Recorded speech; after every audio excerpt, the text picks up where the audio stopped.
Hey everyone, soon I get to be in Vegas to talk about creativity. Super psyched. Look, there are a few keys to unlock it, but in this video, I want to focus on the one that kickstarts everything, curiosity.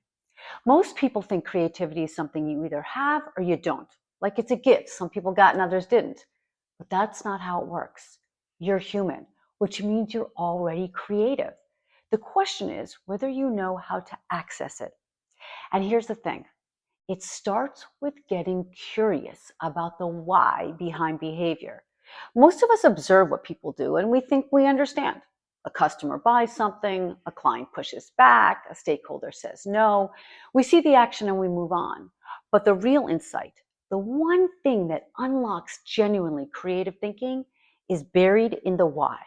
Why does that customer pay triple for organic when they're on a tight budget? Maybe it's not about health. Maybe it's about control. Or why does your client reject the bold idea? Maybe they're not protecting the brand. They're protecting themselves from a board that punishes risk. So how do you actually source the why?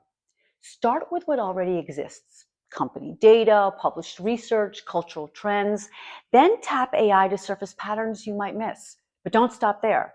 Talk to other people wrestling with similar challenges. Or better yet, speak directly to the very people you're trying to understand.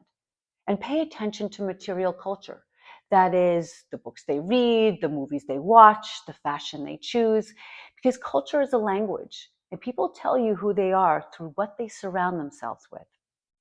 When you get curious about the motivations behind the behavior, you get to the human truth.